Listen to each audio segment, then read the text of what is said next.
Nicolas Thierry, donc je suis le représentant francophone de la MSSO. Et cet après-midi, j'aurai le plaisir de vous présenter les nouveautés rencontrées donc, dans la version 28.1 du dictionnaire MEDRA.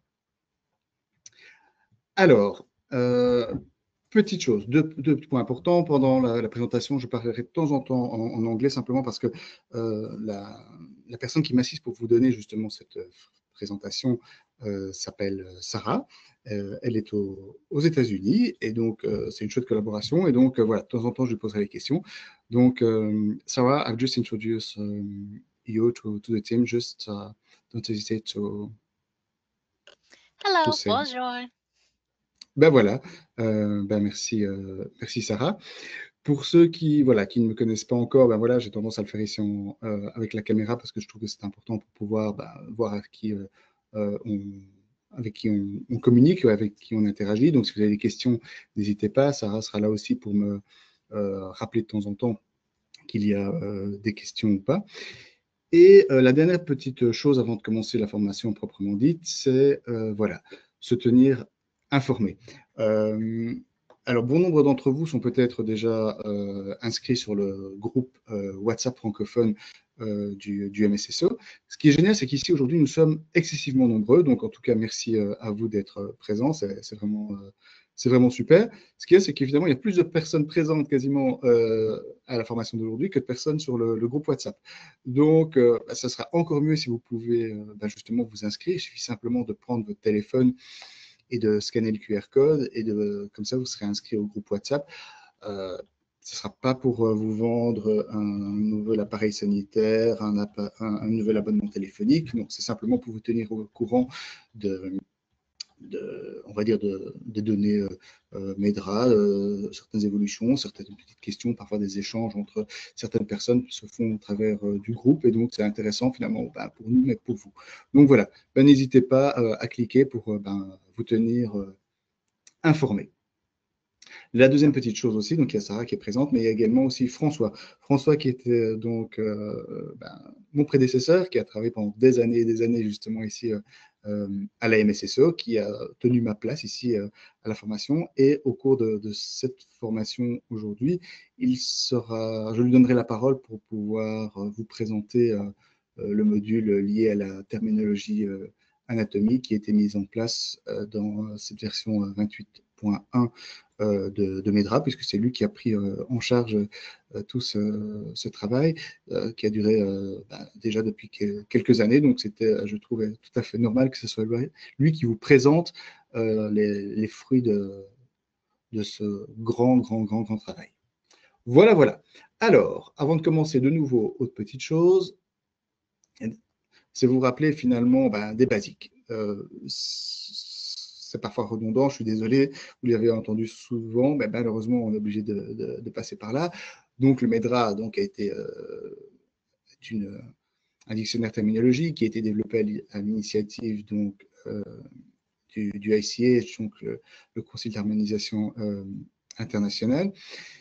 Et ce dictionnaire terminologique est géré par la MSSO, cet organisme donc, qui a été choisi par donc, le ICH pour assurer la maintenance journalière, quotidienne de ce dictionnaire.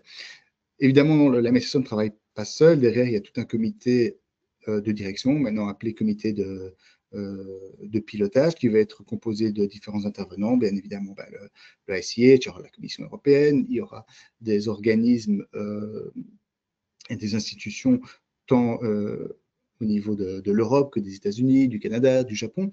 Depuis peu, il y a également la Chine et l'Arabie saoudite qui sont également présentes, d'autres institutions telles que la Fédération internationale de l'industrie et du médicament, qui est également présente en tant qu'organisme observateur.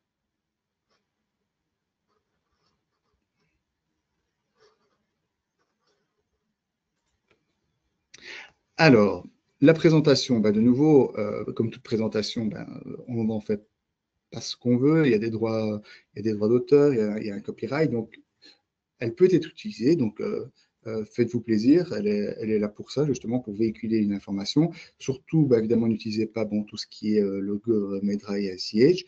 Vous pouvez retravailler la présentation. La seule chose qu'il y a, c'est que cette présentation, ben, on doit pouvoir voir distinctement que ce n'est pas la présentation originale, donc toute adaptation doit être clairement visible.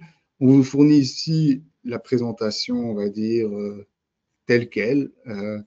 Donc, si vous y apportez des modifications, ben, ni le ICH, ni moi-même ou le MSSO ne pourront être tenus responsables. Et de même, si vous partagez cette information avec des tiers et qui remanient le document, voilà, c'est également leur responsabilité qui est engagée et non pas celle de la MSSO et du ICH.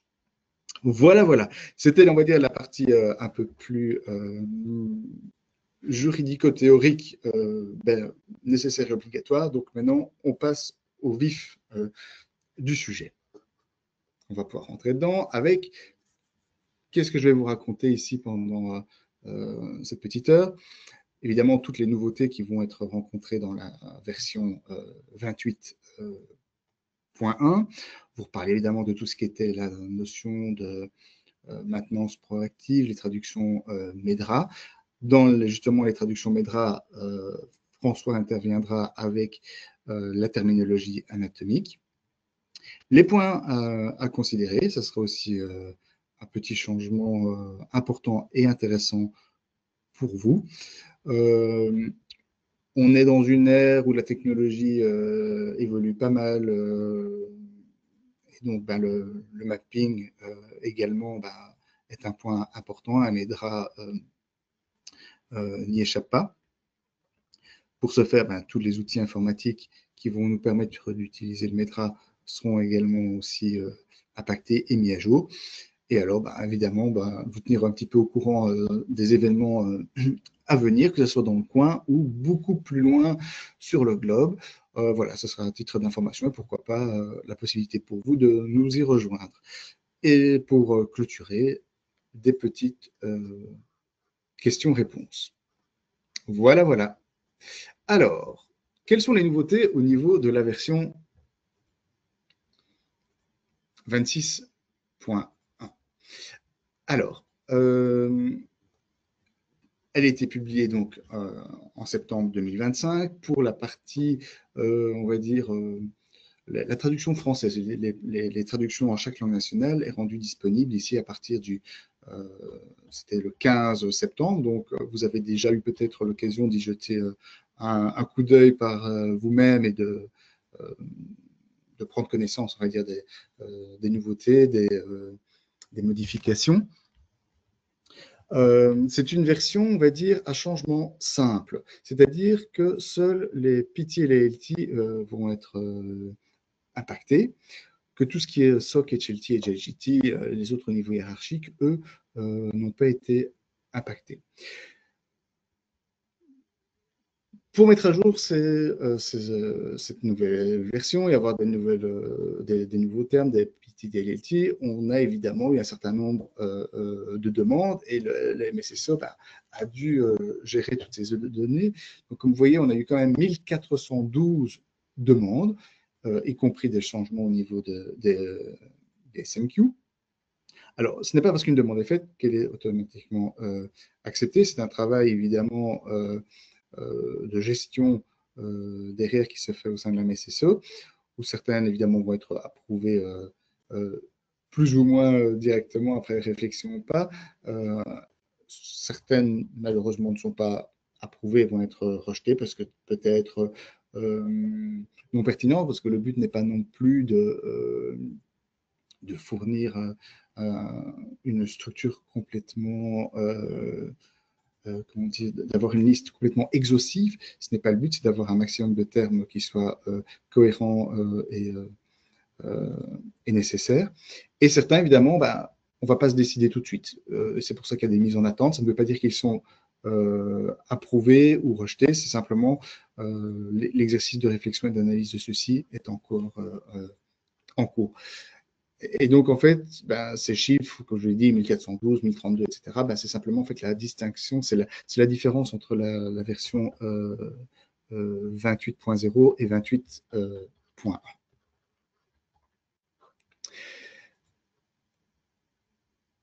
Alors, au niveau des changements par SOC, ici, vous avez un petit tableau récapitulatif qui reprend les différents SOC du MEDRA et vous pouvez voir quel est le nombre de termes qui ont été rajoutés par SOC.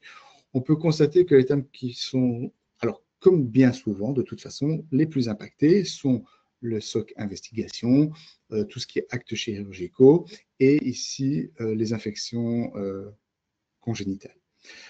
Je vais aussi vous parler d'un petit point, même si on n'en voit que 53 termes, ce sont tout ce qui est affection oculaire, on y reviendra un petit peu plus loin, ça fera partie d'un slide bien distinct. Alors, les SMQ.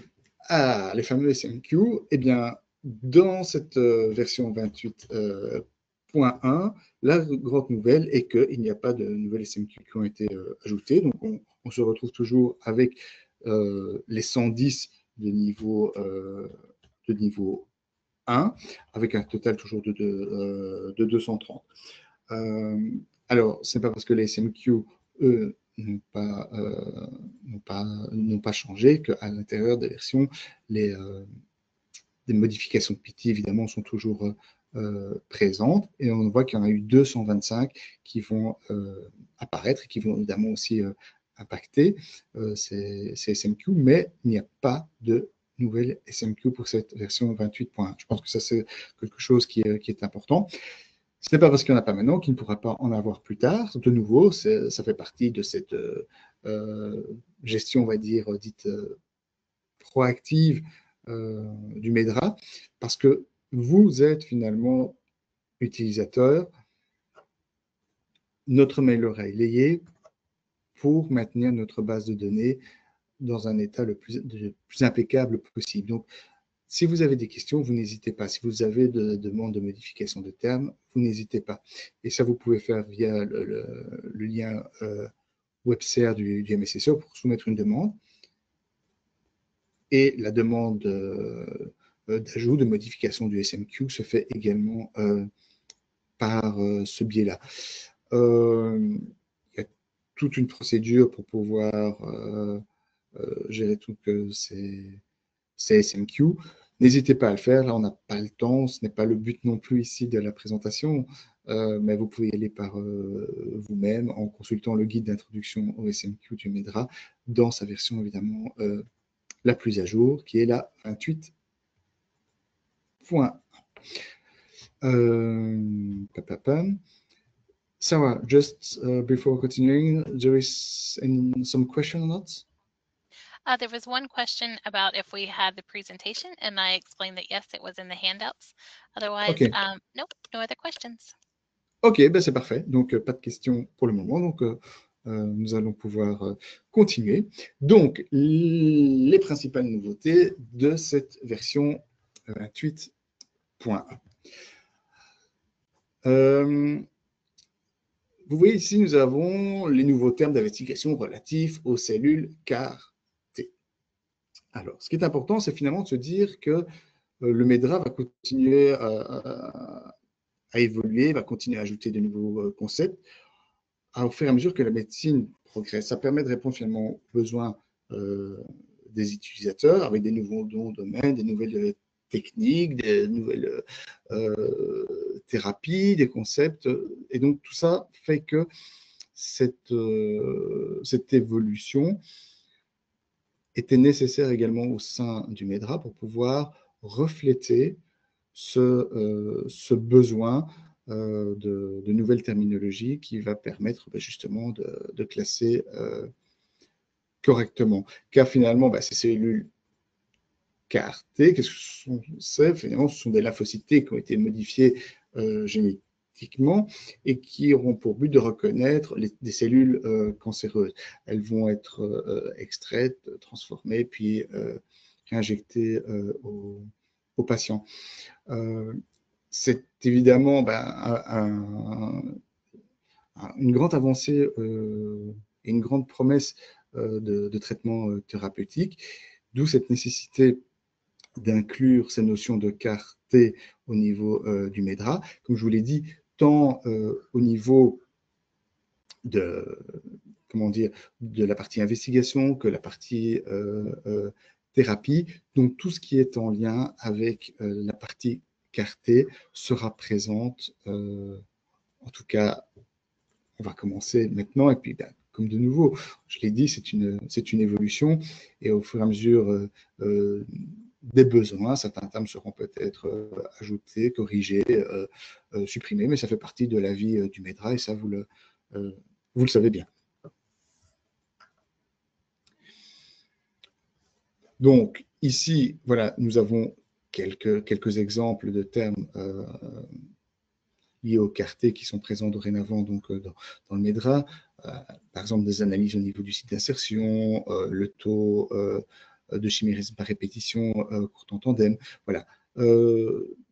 Des termes qui n'existaient pas avant et qui maintenant sont mis à votre disposition pour réaliser votre coding de manière optimale et le plus en attente de vos besoins. Un autre besoin qui était rencontré était justement au niveau de la partie affection oculaire et donc tout ce qui est terme ophtalmologique.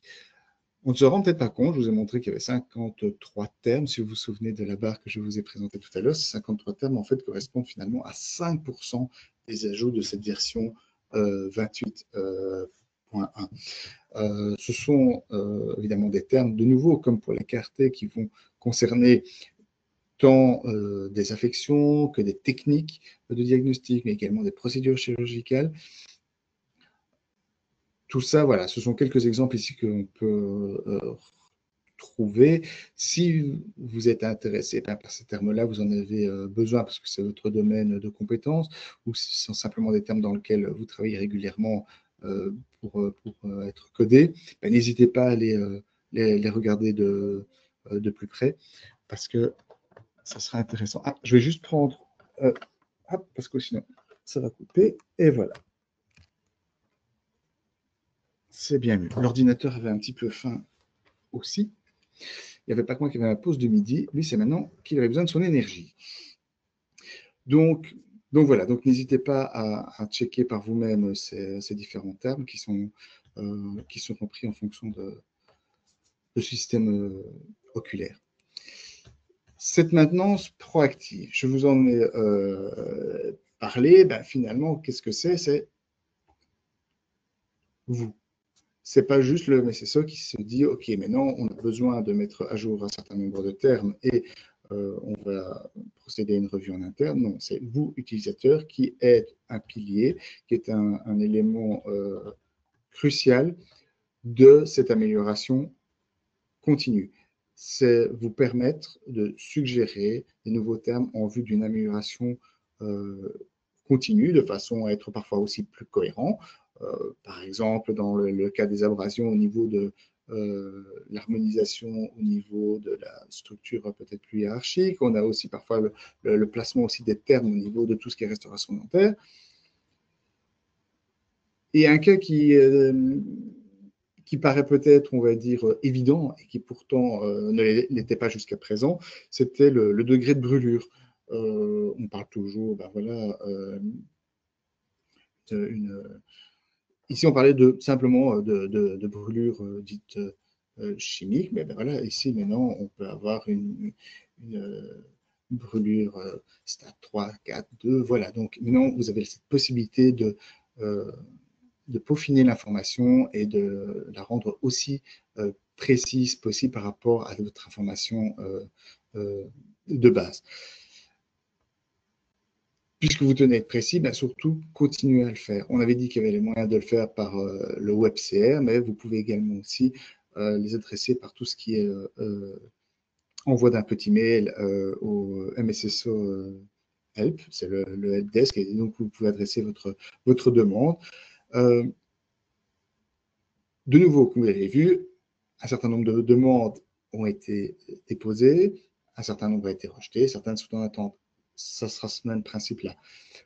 Pour s'assurer que vous ayez toutes les chances de voir un terme présent dans une nouvelle version, c'est à vous de nous fournir l'argumentaire qui va avec. Simplement nous dire, OK, on veut rajouter tel terme, malheureusement, ça ne fonctionne pas comme ça. Vous avez aussi votre petit exercice, votre petit devoir à faire en nous expliquant pourquoi vous estimez que c'est nécessaire et dans quel cadre. Et grâce à ça, cet argumentaire va nous permettre aussi à nous justement d'étoffer le choix et de nous positionner dans le fait d'accepter ou pas la demande et éventuellement de peut-être redéfinir le terme. Nous sommes donc le 30 septembre. Comme je vous l'ai dit, le 15 septembre, c'était les mises à disposition des versions MEDRA dans les langues nationales. Actuellement, il en existe un certain nombre de ces langues qui sont disponibles, telles que l'allemand, l'espagnol, le finnois, le grec, le français. Mais on continue à essayer justement de vous aider dans votre travail. Alors évidemment, bon, ici on fait la présentation en français, donc ça ne nous intéresse peut-être pas. Mais si dans vos connaissances, certains parlent le bulgare, le danois, le maltais, l'ouzbek ou le roumain, eh bien sachez que d'ici peu, ils pourront également aussi coder dans ces langues. Et que donc très prochainement, tout ce qui était norvégien, slovaque et slovène, eux, sont attendus en tout cas d'être libérés plus ou moins maintenant. Donc c'est une bonne chose pour eux.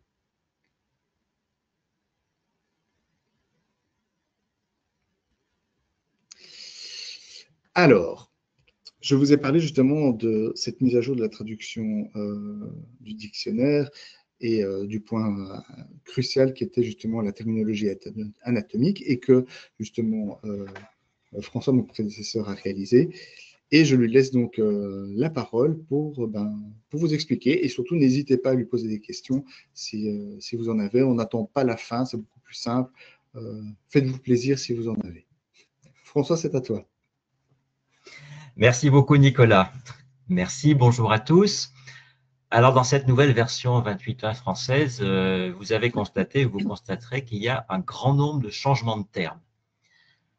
Et ces changements sont dus à l'adoption de la Terminologia Anatomica. Alors qu'est-ce que c'est que la Terminologia Anatomica? Eh bien c'est une terminologie internationale standardisée concernant l'anatomie humaine qui a été publiée il y a déjà bien longtemps, puisque c'était en 1998, en latin et en anglais, par la Fédération internationale des associations d'anatomistes. Cette terminologie a pour vocation d'être adoptée par tous les pays. Alors, je ne vais pas vous en raconter plus sur l'histoire de cette terminologie anatomica, mais si vous souhaitez en savoir plus, il y a des très bons articles de synthèse sur Wikipédia qui vous expliqueront toute la progression, toute l'histoire de la nomenclature anatomique. Alors, la prise en compte de cette nouvelle terminologie a été plus ou moins rapide selon les pays. Dans les pays francophones, elle a été extrêmement lente, on peut dire, mais elle est maintenant bien implantée, puisque dans les ouvrages de référence, dans l'enseignement médical, dans les publications scientifiques, maintenant, on parle selon la terminologia anatomica. Les étudiants n'entendent plus parler de cubitus, mais de ulna. On ne parle plus de péroné, mais de fibula. Le mot oreillette, c'est désormais obsolète, c'est remplacé par atrium. Et plus de 2500 termes anatomiques sont ainsi concernés par cette standardisation. Alors, concernant MEDRA, il faut savoir que notre référence officielle principale pour le MEDRA francophone, c'est le dictionnaire de l'Académie de médecine française. Or, ce dictionnaire, l'Académie a officialisé depuis plus de 10 ans, près de 10 ans maintenant, l'adoption de la terminologie sous une forme francisée. Il était donc absolument nécessaire de suivre cette évolution dans MEDRA, de suivre les décisions de notre référence officielle. Alors, nous nous sommes concertés avec les autorités de santé françaises, la NSM, et canadienne, ce qui s'appelle Health Canada, et nous leur avons présenté les résultats d'un projet pilote que nous avons mené pour voir comment implémenter cette terminologie dans MEDRA. Ces deux autorités ont confirmé leur volonté pour que MEDRA passe à la terminologia anatomica. Et donc, nous avons effectué tous ces changements et ils sont maintenant tous mis en place, mis en œuvre dans la version 28.1 qui va entrer en effet ce début novembre. Alors, prochaine slide, s'il te plaît. Au total, ça fait presque 1400 termes qui ont été impactés par ces changements dans la terminologie anatomique et donc qui se trouvent modifiés dans la version 28.1 française. Par exemple, le PT fibrillation auriculaire a été renommé fibrillation atriale. Le PT fracture de la rotule a été renommé fracture de la patella. Alors tous ces changements, ces 1400 nouveaux changements sont uniquement des changements dans le terme.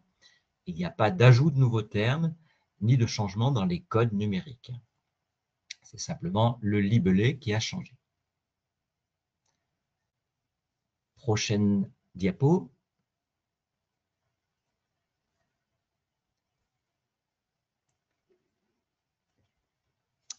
Vous allez trouver la liste complète des termes modifiés dans le version report, le rapport de version, qui est livré avec les fichiers MEDRA, qui est contenu systématiquement dans le package. Donc, avec la version française, vous aurez ce version report et vous verrez tous les termes qui ont été changés. C'est près de 1400 termes qui ont été changés. Alors, nous avons bien conscience que la terminologie, cette nouvelle terminologie anatomique, elle n'est pas rentrée dans la pratique de tout le monde, en particulier tous les professionnels de santé un peu plus seniors, utilisent encore très largement la terminologie classique. Et le grand public, évidemment, est encore très attaché à la terminologie classique. Donc, on a essayé de garder autant que possible les termes classiques dans MEDRA, en plus ou à côté des termes nouveaux de la terminologie anatomica. Pour cela, on a pu utiliser deux principes. D'abord, on est resté aligné sur le dictionnaire de l'Académie qui lui-même a souvent gardé les termes classiques dans les descriptions des pathologies. Par exemple, le dictionnaire de l'Académie reconnaît toujours le terme furoncle du conduit auditif, alors que en terminologie anatomica, on devrait dire furoncle du méa acoustique. De même, le terme polype des cordes vocales est toujours reconnu dans le dictionnaire de l'Académie, alors qu'en terminologie, on devrait dire polype des plis vocaux. Voilà, donc on n'a pas voulu être plus royaliste que le roi, on est resté calqué sur le dictionnaire de l'Académie pour les changements qui ont été introduits ou non. Et puis, dans certains cas, on a mis à profit l'existence de LLT dupliquées dans la version française. Là, vous savez peut-être que quelquefois, on voit plusieurs LLT qui ont l'air complètement identiques en français, ce qui est en fait reflète une différence dans le terme anglais qui se traduit de la même façon en français. Par exemple, on a deux LLT qui étaient fracture du bassin, l'un qui était la traduction de pelvic fracture et l'autre qui était la traduction de fracture of pelvis. Alors, dans ces cas-là, on en a profité pour introduire la terminologia anatomica dans un des LLT, mais on a gardé l'autre inchangé avec la terminologie classique. De cette façon, ça va vous permettre, en particulier pour faciliter le codage des rapports qui vous arrivent avec des terminologies classiques, de trouver encore le terme classique dans MEDRA. Bon, on n'a pas pu le faire pour tous les termes, mais ça permet quand même une bonne partie de conservation de la terminologie classique. Voilà ce que je pouvais vous dire sur cette mutation du MEDRA francophone. Si vous avez des questions, vous pouvez les soumettre par écrit et j'essaierai d'y répondre. Super, merci François. En tout cas, c'était un sacré, on va dire, un sacré boulot, on va dire, qui s'est étalé en tout cas sur plusieurs années. C'était du ping-pong. Donc, un tout grand merci pour tout ce travail réalisé. Merci aussi à toi pour toutes ces années aussi passées avant et pour voilà, aujourd'hui c'était un peu particulier parce que finalement, voilà, François et moi sommes réunis pour vous présenter aujourd'hui cette version-là. Donc, pour moi, c'est quelque chose d'important aussi parce que c'est la première fois que voilà, nous nous retrouvons tous les deux et c'est un peu cette passation aussi de notre fonction. Donc, merci pour tout ce que François a pu apporter au cours de toutes ces années et voilà, et de cette super interaction que nous avons et du boulot qu'il a fait, qui continuera évidemment parce que de toute façon, voilà, ici, certaines modifications sont apportées. Et puis, comme on le sait pertinemment bien, rien n'est figé dans le marbre, donc il y aura de l'évolution, donc sans doute même aussi au niveau de la terminologie anatomique. Donc voilà, ça suivra son cours, mais dans l'état actuel des choses, vous avez déjà de quoi faire. Et vous avez vu, c'est quand même déjà 1400 termes qui sont impactés au sein du MEDRA. Ça va être une nouvelle gymnastique d'esprit aussi. C'est vrai que ce n'est pas toujours les vieilles générations, je dirais, c'est aussi une façon de travailler, une question d'habitude, et ça, voilà, progressivement les choses vont se mettre en place. C'est pour ça qu'il y a eu ce besoin de faciliter aussi le travail au travers des cas dupliqués pour assurer, on va dire, cette transition de manière, on va dire, souple et harmonieuse. Et sans doute dans quelques années, on n'en parlera absolument plus parce que c'est rentré dans les mœurs et ça sera logique pour tout le monde. Merci Nicolas, bonne continuation. Merci François. Alors, évidemment, pour coder, évidemment, le dictionnaire a été mis à jour, mais pas que le dictionnaire. Le MEDRA, le MSSO, ce n'est pas juste un ensemble de termes, une terminologie disponible auprès des utilisateurs pour coder, mais c'est également la mise à disposition d'un certain nombre de documents de références qui sont là pour vous aider, pour vous aiguiller dans votre travail quotidien et dans votre façon de travailler. Ce qu'on appelle les points à considérer font partie de ces, on va dire, ces documents clés importants qui sont ces lignes directrices pour vous permettre de coder de manière standardisée et harmonisée pour assurer de fournir des données complètes et cohérentes auprès des différentes instances ou au niveau de vos départements en interne qui vont pouvoir alors les analyser. La grosse modification ici dont je vais vous parler concerne les points à considérer, le CD, c'est ce qu'on appelle CD, c'est pour le compagnon document. Actuellement, celui-ci est disponible uniquement en français, en anglais, excusez-moi. Il n'y a pas encore de traduction disponible en français, mais qui sait peut-être, on va dire, que bientôt. Mais pourquoi je vous parle de ce document et de cette mise à jour importante, c'est qu'une nouvelle section a été rajoutée, la section liée aux problèmes liés à la fabrication et au système de qualité. Ce sont des nouvelles thématiques qui sont de plus en plus présentes, tant au niveau de la pharmacovigilance que dans le secteur des essais cliniques. Il était donc nécessaire d'apporter ces informations et de maintenir cette évolution continue du MEDRA et s'assurer que sa terminologie et ainsi que ses documents de référence, ici les points considérés, reflètent ce besoin quotidien. Alors, il y a une question, je vais y répondre en 2 secondes. Une formation a été élaborée donc pour vous aider. Donc, vous n'êtes pas livré à vous-même.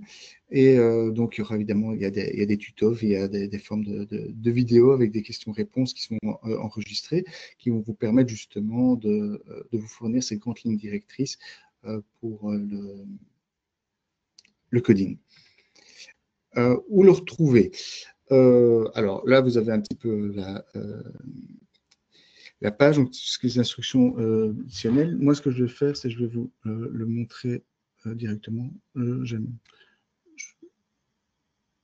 Si j'ai accès.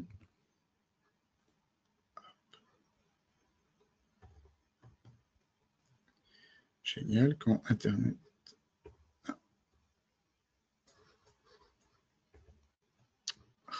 Et ben voilà. Merci.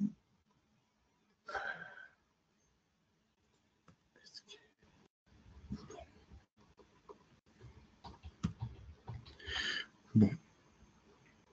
Désolé. Je n'ai pas su vous le... Ah, voilà, excusez-moi. Hop. Voilà. Donc, hop. Donc, comme je l'ai dit, les nouvelles formations disponibles, compagnons documents, où les retrouver. Hop. Donc, instruction ingénieur, training. Donc, vous allez simplement sur le site. Hop. Voilà. Training. Donc, la page MEDRA, training, hop, instructional vidéo. Et vous avez l'information qui apparaît avec justement Coding Manufacturing and Quality System Issue with MEDRA. Comme je vous l'ai dit, actuellement uniquement disponible en anglais. Peut-être que ça viendra en français, mais voilà, comme ça, là, vous savez exactement où chercher l'information. Alors, concernant le mapping. Ah oui, justement, attendez, ça tant que je vous montre aussi quelque chose, parce que c'est quand même super important, parce que j'ai passé un peu de temps aussi sur ça, pour justement vous permettre d'avoir le maximum d'informations disponibles dans cette version 28.1. Comme je dis, donc, on a les points tout considère, on a le compagnon document, mais il existe aussi deux autres documents clés au niveau des points à considérer. Donc, de nouveau, pages d'accueil, how to use, support documentation. Vous pouvez choisir la langue en français. Et là, ici, point à considérer. Vous avez donc la sélection des termes MEDRA, point à considérer, et l'extraction des données.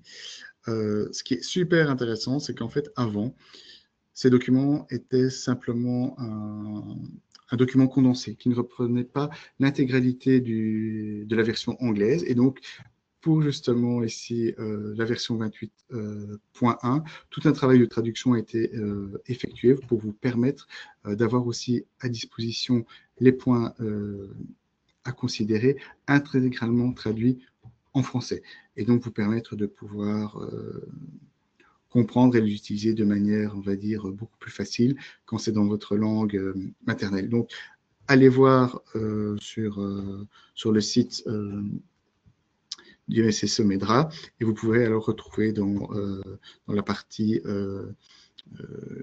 documents, outils, vous avez justement ces points à considérer. Donc ça, je vous laisse aller voir par vous-même. Hop. On peut continuer, et donc on va parler maintenant de tout ce qui est mapping. Alors, finalement, le mapping est quelque chose d'excessivement important. Le mapping MEDRA, finalement, qu'est-ce que c'est? C'est un processus, on va dire, qui va faire un lien, qui va faire correspondre, coïncider deux terminologies médicales distinctes. Par exemple, d'un côté le MEDRA, avec un autre dictionnaire terminologique tel que le SNOMED-CT ou l'ICD-10, par exemple.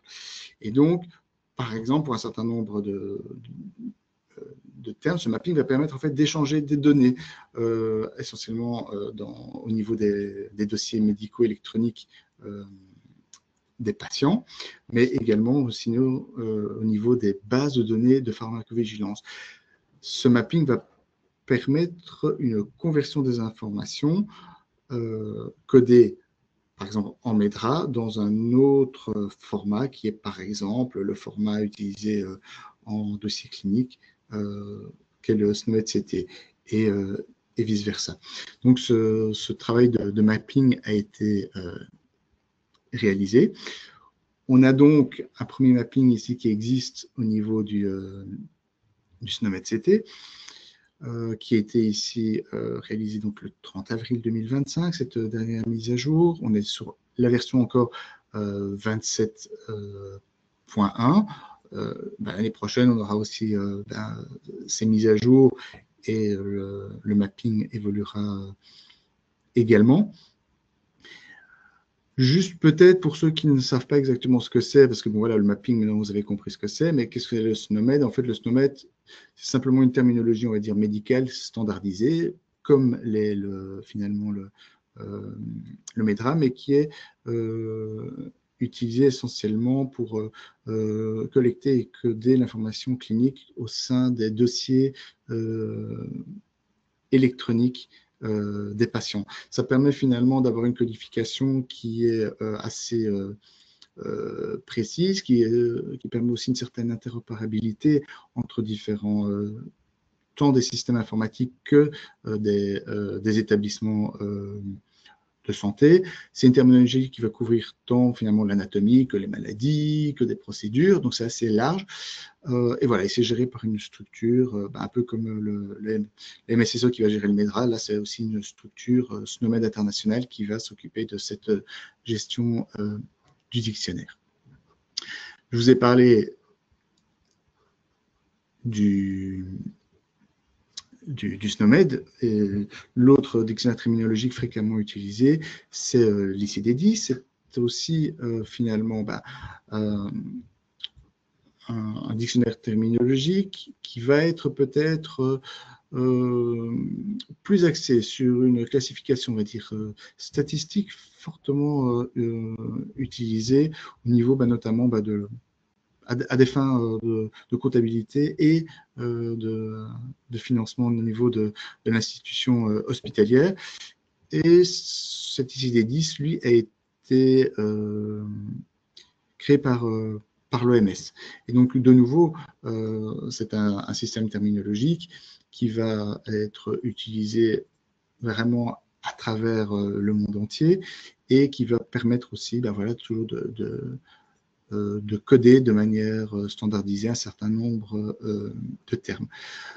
De nouveau, ce mapping entre le MEDRA et le SNOMED, où l'ICD-10 permet simplement d'avoir finalement ces corrélations entre des terminologies différentes sans devoir passer par une codification peut-être du terme au travers de la terminologie, mais simplement permet d'avoir ce croisement et retrouver le terme qui s'y apparente. Tout comme le SNOMED, le mapping a subi donc une mise à jour, mais ici c'était en juin, donc un petit peu plus tard, on ne peut pas tout faire en même temps.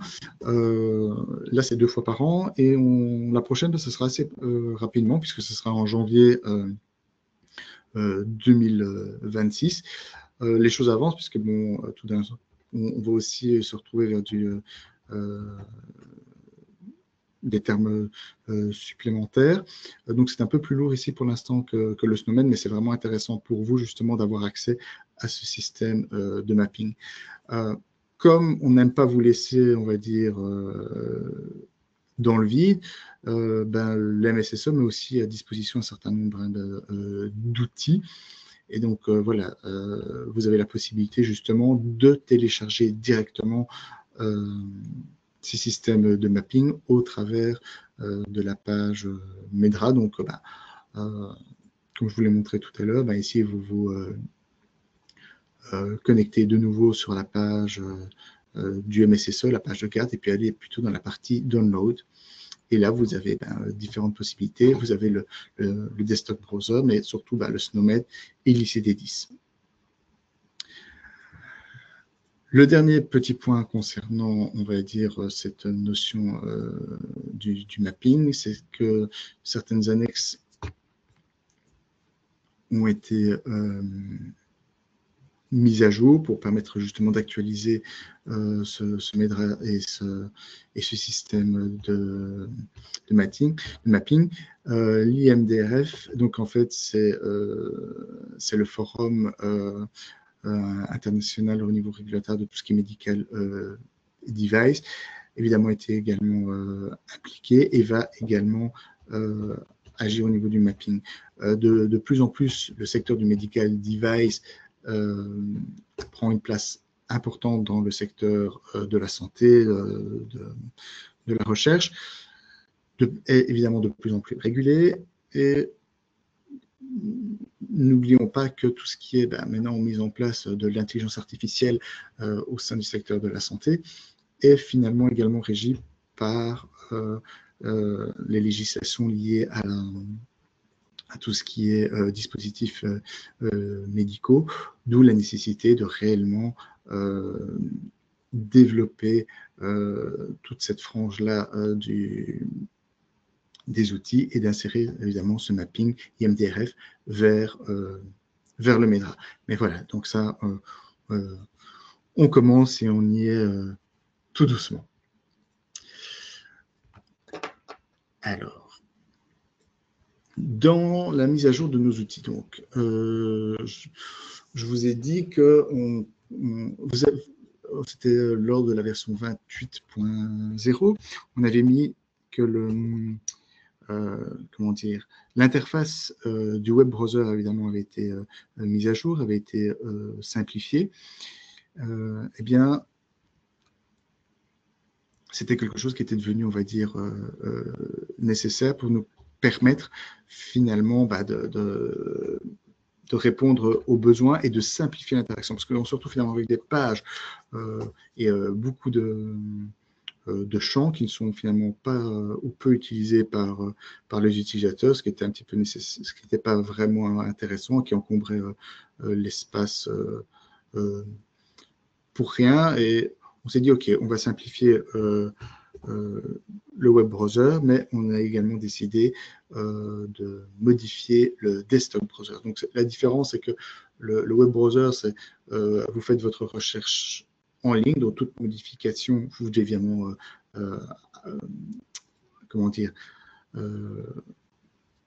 vous loguer, avoir vos identifiants, et vous avez un accès en direct, en ligne, avec le dictionnaire terminologique. La différence du desktop, c'est que là, vous chargez cette interface sur votre ordinateur, donc c'est uniquement un usage local et vous devez charger alors les fichiers qui sont libérés à chaque nouvelle version. Et donc là, également, cette interface a aussi été adaptée. Dites-vous que toutes les fonctions passées sont préservées, telles que l'analyse hiérarchique, les SMQ. C'est juste un aspect un petit peu plus épuré.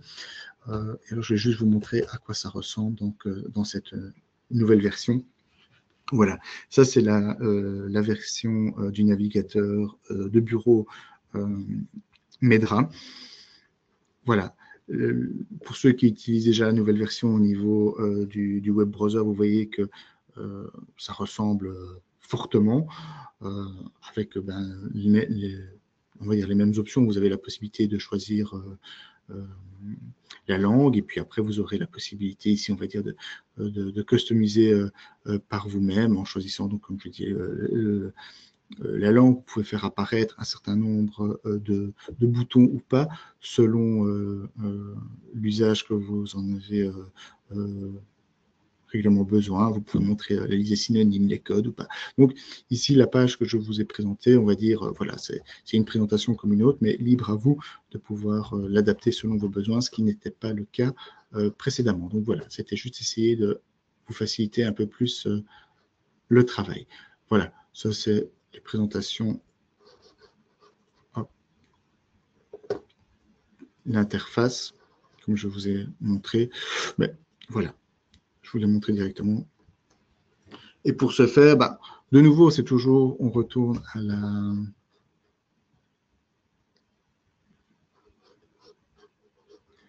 Hop, notre page MSSO, hop, How to use. Et là, vous allez sur Outils. Hop. Et là, voilà, vous avez la possibilité browser. Et là, voilà, il vous suffira simplement, vous avez ici la possibilité, vous avez les web browsers et de choisir la dernière version, la 5.0. Voilà. Donc, c'est ce que je vous ai dit, la 5.0. Donc, c'est assez facile, il n'y a rien qui change, simplement soit en local, soit en ligne, soit vous avez le web browser ou le desktop browser. Mais dans tous les cas de figure, vous avez toujours besoin de vos identifiants et de votre mot de passe. Alors, je vais juste regarder parce qu'il me semble qu'il y a une petite question qui est arrivée. Si vous avez juste 2 petites secondes.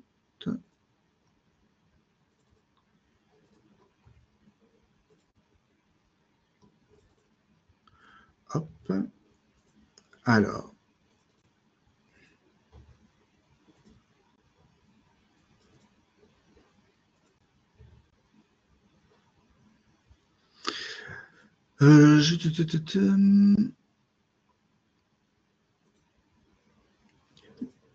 Pour revenir à la question, donc je vois qu'il y a une question qui était: est-ce que les termes anciens sont-ils voués à disparaître pour ne garder que les termes de l'ATA? Comme je l'ai dit, voilà, pour l'instant, l'intérêt a été de s'aligner au maximum sur le dictionnaire de l'Académie de médecine française pour refléter au maximum l'information qui est présente. L'usage également des termes dupliqués permet de garder la terminologie classique ancienne en usage. Et comme je le dis, c'est la pratique de tous les jours qui va faire à un moment que une certaine évolution va se faire. Mais donc, dans tous les cas de figure pour le moment, ce qui est présent dans le MEDRA sera toujours présent et vous avez la possibilité de voir de toute façon les termes dits périmés, donc les termes anciens qui ne sont plus d'application mais qui ont été présents dans le passé. Ça vous permettra aussi voilà, d'en avoir connaissance pour pouvoir réaliser vos analyses si nécessaire. Donc, vous ne perdez absolument pas l'information. Je regarde juste encore les petites questions et puis après je continue. Et oui, le support de la présentation sera bien présent. Hop, voilà. Je suis de nouveau à vous. Donc, on va dire aujourd'hui, c'est vraiment fort dédié, on va dire à l'aspect peut-être plus technique et informatique. Je vous ai parlé évidemment du web browser, je vous ai parlé de tout ce qui est le mapping. Et maintenant, je vais vous parler un petit peu des API. Alors finalement, qu'est-ce qu'une API? De nouveau, en fait, c'est un logiciel qui va être fourni par une société et qui va permettre notamment aux développeurs d'une société tierce d'incorporer notamment dans le cas du MEDRA, le dictionnaire MEDRA dans sa propre application. Donc, on le sait bien que finalement, le dictionnaire MEDRA, c'est quelque chose qui est une terminologie qui est standardisée, qui est utilisée pour coder, mais également pour analyser. Et donc, finalement, les API MEDRA vont permettre d'accéder directement à cette terminologie, et ce de manière programmatique et automatique. Donc, ça, les outils vont permettre aux développeurs de les intégrer directement et d'intégrer justement ces fonctionnalités MEDRA au sein de leurs propres outils qui, eux, évidemment, sont adaptés leurs besoins. La conception d'une base de données est souvent assez personnelle et va dépendre un petit peu des besoins de la structure qui la met en place. Et pour ne pas tout réinventer, ben justement, ces API vont permettre d'intégrer le dictionnaire MEDRA. Ça ne se fait pas n'importe comment, c'est fait selon les règlements du GXP, c'est-à-dire ce sont les bonnes pratiques liées ici à ce système de logiciels informatiques et vont s'assurer que à la fois ces API sont fiables, mais également sont utilisés dans un environnement qui est sécurisé et réglementé. Donc, je vous en ai parlé que justement, toutes ces normes sont excessivement présentes et donc dans la conception des logiciels et leur utilisation, bien évidemment, l'aspect réglementaire a son importance et donc le développement des logiciels doivent répondre à ces exigences-là, mais les outils permettant de les intégrer aussi. Et c'est ce qui se passe ici avec nos API de MEDRA. Actuellement, c'est toujours aussi, on va dire, des phases souvent tests, on va dire, continus, puisqu'on peut voir qu'il y a déjà plus de 600 organisations qui qu'ils utilisent en phase, on va dire, test. Et donc, on a un déploiement de nouvelles API pour fin 2025. Donc, on est vraiment, c'est vraiment à nos portes. Cadeau de fin d'année. Nous aurons ces découvertes sans doute qui seront expliquées de manière un peu plus précise, très certainement début 2026. Et tous ces fichiers API sont contenus au niveau de fichiers zip que vous, évidemment, devrez télécharger. Et c'est pour ça, évidemment, que vous devez avoir votre licence en ordre, posséder vos logins et vos identifiants. Et tout ça, de nouveau, ce sont des outils mis à disposition par la MSSO. Où est-ce qu'on peut les trouver? Eh bien, de nouveau, c'est le même principe. Hop, bon, petit slide, mais j'aime bien montrer. C'est plus facile. Page de garde à nouveau. Hop, how to use. Vous allez sur Tools. Vous revoyez de nouveau les engrenages et vous voyez API. Tout comme tout à l'heure, finalement, on avait le mapping, vous le voyez ici. API. Et voilà. Et donc ici, vous avez les logins et la liste des fonctions API. Donc voilà, donc c'est un outil assez intéressant pour les sociétés, pour les développeurs. Donc n'hésitez pas à aller parcourir l'information plus en détail. Alors, je retourne à la fin de ma formation, parce que le temps passe. Et évidemment, il y a quelques événements à venir. Alors, il y en a qui sont déjà écoulés, donc je me suis permis de ne pas les mettre parce que bon, c'était sympa de vous dire qu'il y avait quelque chose, mais trop tard pour y assister, donc ça ne valait pas la peine. Donc, c'était uniquement les événements à venir. Comme je vous l'ai dit, ce sont des informations qui concernent l'ensemble des utilisateurs MEDRA, pas uniquement les francophones, mais ce n'est pas parce que ici je m'adresse à vous en français que bon nombre d'entre vous ne parlent pas anglais, et donc c'est l'occasion aussi peut-être pour vous, selon l'endroit où vous êtes localisé, d'assister à l'un ou l'autre de ces groupes meetings. Le prochain a lieu en Corée, ce sera en présentiel à Séoul. Et ce sera en fait un événement partagé comme on a ici en Europe, MEDRA et OUDRE, ce qu'on appelle les User Group Meetings. Alors, si vous avez loupé la Corée, allez faire un tour en Inde. Là, ça sera plutôt en février 2026. C'est en Inde, mais où exactement, on ne sait pas encore. Vous ne devrez pas nécessairement parler l'hindi et tous ces dialectes. L'anglais sera suffisant. Et là, ça sera encore dans les mois à venir que plus d'informations seront mises à votre disposition pour y assister. celles qui ont été passées et qui sont en lien avec le MSSO. Donc, nous avions donc au Mexique la conférence de l'ISOP, qui est la Société internationale de pharmacovigilance. Je vous ai parlé donc de la Corée, mais en Corée, nous aurons également une autre conférence, le Connect, qui nous accueillera avec un stand. En octobre, super intéressant. C'est l'ISOP, c'est le congrès annuel de pharmacovigilance qui se tiendra au Caire. Alors, pourquoi c'est super intéressant? Parce qu'il se tient donc au Caire, donc le continent africain sera excessivement bien représenté. Et ce sera vraiment l'occasion pour vous, justement, si vous êtes justement du continent africain, dans la région, en tout cas des francophones de cette région-là, de pouvoir vous y rendre sans vous déplacer à l'autre bout de la planète. Allez-y, il y aura un stand du MSSO. Malheureusement, moi, je ne serai pas présent. Mes collègues seront là. Donc, si vous avez des questions, s'il vous plaît, ou même de vos collègues et tout, vous avez des questions, vous n'hésitez pas.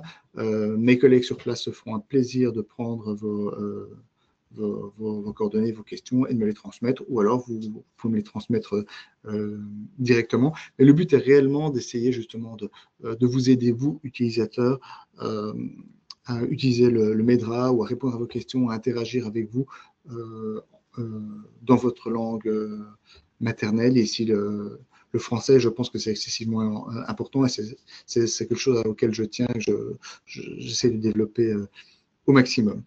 Et puis, ben voilà, en décembre, il y aura aussi la Société de Data Management clinique qui se tiendra en Inde. Là, ce sera aussi en anglais et ce sera aussi simplement la présence d'un stand du MEDRA. Donc, si vous avez des questions à ce moment-là, entre autres, n'hésitez pas. Voilà, voilà. On arrive à la fin. On est juste pouf. Tout juste. Je voulais vous remercier d'avoir assisté à la formation. Je voulais remercier encore François d'avoir été présent, d'avoir pris le temps de vous présenter la terminologie anatomique et ses modifications au sein de la version 28.0. Et si vous avez des questions, n'hésitez pas. Je suis là pour y répondre.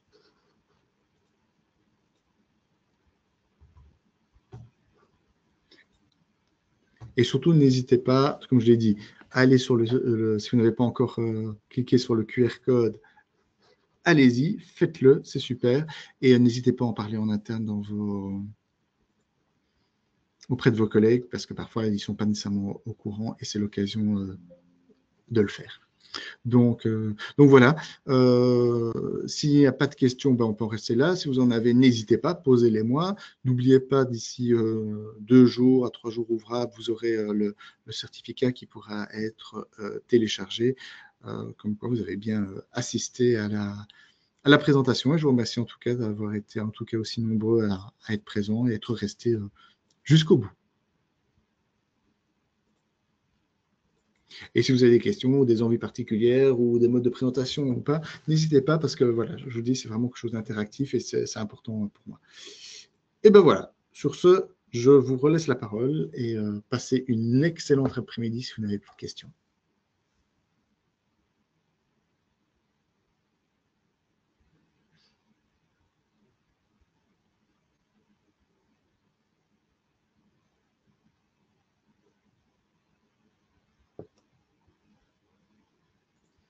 Sarah, I think it's okay. No question at the time. Okay, sounds good.